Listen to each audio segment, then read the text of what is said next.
تو بیڑیے نے کہا چھوڑو کلام کی بات، تمہیں اس سے آگے کی بات بھی نہ بتاؤں؟ اس نے کہا جی وہ بات بتاؤ۔ فرمایا رسول اللہ صلی اللہ علیہ وآلہ وسلم فی النخلتین بین الحرتین یخبرکم بما مدا وبما کائن۔ فرمایا دو پہاڑوں کے درمیان ایک کھجوروں والے شہر میں اللہ کی طرف ایک نبی بھیجا گیا ہے۔ فرمایا ایک نبی بھیجا گیا ہے جو کچھ ہو چکا ہے اس کی بھی خبریں دیتا ہے، اور جو کچھ ہونے والا ہے اس کی بھی خبریں دیتا ہے۔ اور جب اس چرواہے نے کہا کہ میری بیڑوں کا خیال کیا رکھیں گا، اب میں آپ کو بتانا چاہتا ہوں کہ جب رسول اللہ کی بات آئے تو بیڑیا بھی بندوں والے کام شروع کر دیتا ہے، بیڑیا بھی انسانوں والے کام شروع کر دیتا ہے۔ اس نے کہا آج تیری بیڑوں کا خیال میں رکھوں گا، آج چرواہا میں بنوں گا۔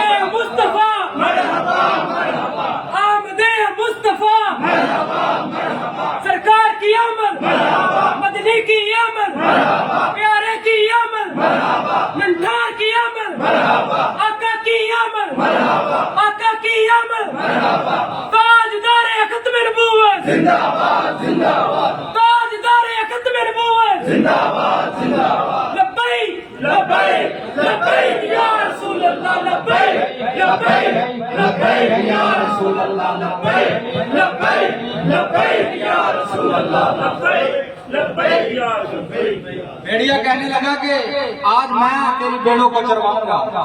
اب آپ نے اس بات کا خیال کرنا ہے، غور کرنا ہے۔ جب وہ چرواہا امام الانبیاء کے پاس جاتا ہے، وہ جا کے سارا ماجرا بتاتا ہے کہ ایسے ہوا، بیڑیا آیا، اس نے میری بیڑ پکڑی، میں نے چھڑوائی، اس نے ایسے ایسے میرے ساتھ کلام کیا۔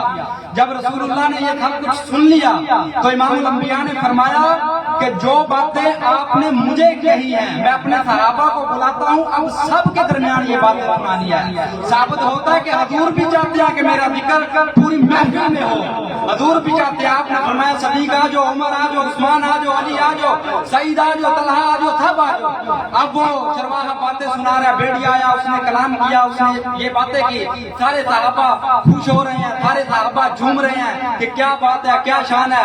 تو آپ سب کو میں کہنا چاہتا ہوں اب ان سے ایک سوال کریں جو کہتے ہیں کہ میلاد کہاں کریں، میلاد کیوں نہ کریں۔ جب بات رسول اللہ کی آتی ہے تو بیڑیا بھی انسانوں والے کام شروع کر دیتا ہے۔ جب بیڑیا